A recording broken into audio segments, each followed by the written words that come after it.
ဒီနေ့ကတော့ဒီချက်တို့16ကနေ20သွားမယ့်နေ့ပေါ့နော်အဲ့တော့16ကြည့်ရအောင်ပါမေကုန်းတော့ဒီချက်ရှိရှိဝေးဖတ်မပြတော့ဘူးတစ်ချက်အရေးကြီးတာလေးကြည့်မယ်x က0နဲ့0.2 90 degree ကြားမှာရှိရမယ် equation တစ်ကြောင်းပေးထားတယ် has the solution ဆိုတော့ဒီချက်တို့ x ရှာဟိုင်းတာပေါ့နော်အဲ့တော့ equation မှရှင်းလိုက်ပါမယ်ဒီမှာကြည့်လိုက်တာနဲ့ √3 လေးကပုံထုတ်ချင်စရာလေးထုတ်တာထုတ် minus 2 sin x equal to 0အဲ့တော့ sin square plus cos square x က1ပေါ့နော်အဲ့တော့ √3 ဟိုဘက်မှာချက်တစ်ခါလေးပုံမယ်သေးလားအစိမ်းနဲ့အသိမ့်ထင်ဘူးအနေနဲ့ထင်မှာပို့ပြီ √3 equal to 2 sin x ဒါဆို sin x က √3/2 ဒီနေရာရောက်လို့ရှိရင်ဒါကကိုသိရဲ့အချိုးဆိုတာကိုမှတ်မိရမယ်ဘယ် degree လဲလို့သိချာမသိရင်တော့3ကန်လေးပြန်ဆွဲကြည့်မယ်ဆိုရင်30 60တွေကဒီချက်တော့အလောက်တော့သိရမယ်30 60 rectangle က1 2 √3 ဆိုတော့sin ကို √3/2 ရဖို့ဆို that is definitely 60ဒီချက်တော့ radian နဲ့ပြောချင် 5/3 number A ပေါ့နော်ဘယ်လိုသိရမလဲ30 60နဲ့45 45နဲ့ရရမှာ45ကတော့ပိုလွယ်တယ်ပေါ့30ကကြတော့မှားမှာဆိုရင်30နဲ့မျက်နှာချင်းဆိုင်အငယ်ဆုံးတောင်းနဲ့မျက်နှာချင်းဆိုင်ဆိုအငယ်ဆုံးနာ1လို့မှတ်မယ် hypotenuse ကအကြီးဆုံး2ပေါ့နော်အဲ့လိုတစ်ချက်မှတ်မယ်17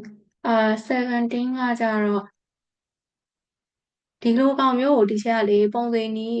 theory တွေဒီလိုမျိုးတွေစဉ်းစားနေရတဲ့စားလို့ရှင်ထည့်ကြည့်လိုက်တာကိုပုံကြိုက်တယ်ပုံမြန်သလိုပဲဘာလို့ multiple choice ဖြေနေရအောင် step by step တွက်ပြရမှာမဟုတ်တာ so like x ကို -1 ဆိုတော့ထည့်ကြည့်မယ် x က -1 ဆို -1 the whole square equal to -1 ဆိုတာ no နော် this one ဒါက1ဖြစ်မှာဒီဘက်က -1 အဲ့တော့ not equal 0 0 c အတွက် 0 ထည့်ကြည့်0က okay ဒီအတွက်1ထည့်ကြည့် okay so 0ရတယ်1ရတယ် -1 မရဘူးအဲ့တော့ -1 မရ all real number မဟုတ်တော့ဘူး0ရတယ်1ရတယ်ဆိုတော့တခုတည်းရွေးလို့မရဘူး that is greater than or equal 0 number B အဲ့လိုတန်းထောက်သွားမယ်သေချာချင်းနောက်ထပ်အနှုတ်တစ်ခုလောက်ထပ်ထည့်ကြည့်အပေါင်းတစ်ခုလောက်ထပ်ထည့်ကြည့်မယ်ပြီးရင်18 teacher တို့ကို Cartesian system တစ်ခုမှာ distance between this point and this line အဲ့တော့မမြင်ဒီမှာလဲပုံမှန်ဆို distance between this point ဆို -4,2 ဆိုတော့ I think it will be around here ကျန်မြင်လေးပေါ့နောက်တစ်ခုကじゃ x equal to 2ဆိုတော့ဒီလိုနားလောက်ဖြစ်မယ်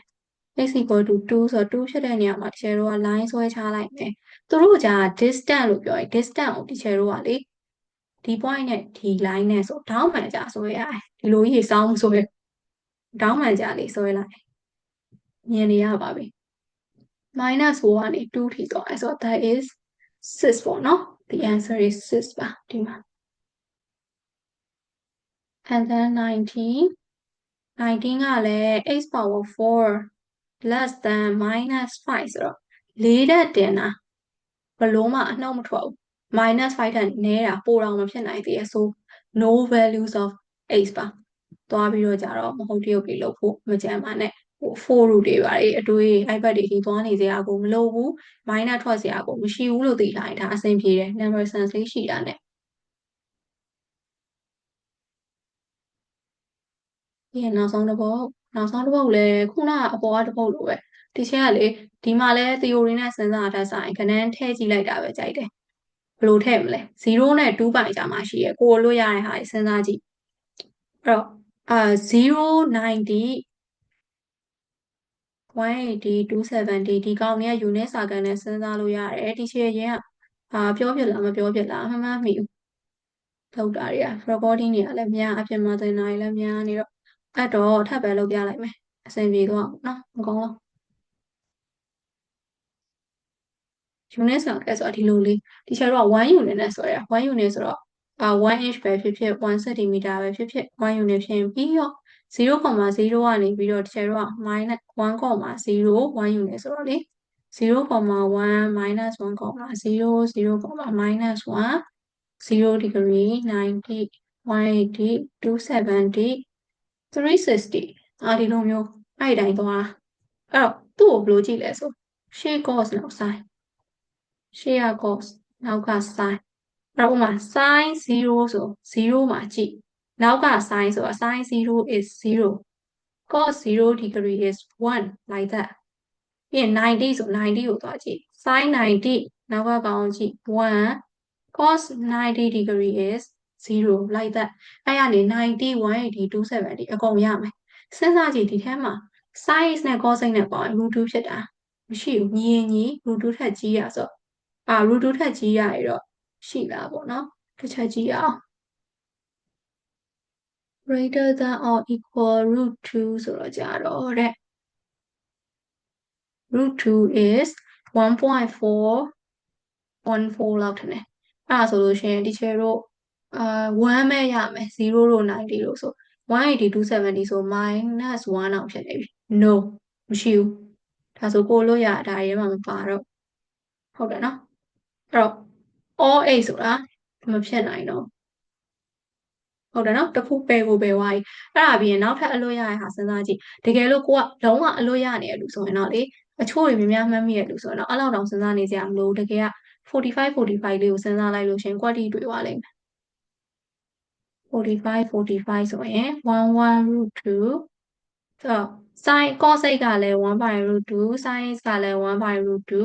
equal to 2/√2 သူ့ကိုဟွာလောက်လိုက်လို့ရှင်2√2/2 that is √2 ဆိုကွက်တီပဲ45တွေ့လားဒါကြောင့် d x equal to pi/4 သေချာပေါ့ဒီချေတော့သိတယ်အဲ့တော့ဒါလေးရထားလို့ရှင်ကိုကတန်းပြီးတော့ကြာစဉ်းစားလို့ရတာပေါ့နော်မရလို့ရှင်တော့တစ်ခုပြီးတစ်ခုစဉ်းစားနေရမယ် okay အတာဆိုရှင် no x လည်းမဟုတ်ဘူး -5/4 ဆိုလို့ရှင်ကြာဒီချေတော့က4 quadrant နဲ့ရောက်သွားမှာနော်4 quadrant နဲ့ရောက်သွားလို့ရှင်1/√2 တွေတော့ဟုတ်တယ်ဒါပေမဲ့လက္ခဏာတွေပြောင်းသွားမှာ sin x ရဲ့လက္ခဏာ cos x ရဲ့လက္ခဏာ4 quadrant ဆိုလို့ရှင် all sin tan cos ဆို cos တစ်ခုပဲအပေါင်းကျန်တာအနှုတ်ဆိုပြန်ကြည်သွားတာလို့အဲ့လိုပုံစံတွေဖြစ်မှာမို့လို့ pi/4 တစ်ခုပဲဖြစ်ပါတယ်ဒီပါ okay ဒါဆိုဒီဗီဒီယိုလေးကတော်တော်လေးနဲ့ကြည့်ရတာအဆင်ပြေမယ်လို့မျှော်လင့်ပါတယ် that's all for today ပါ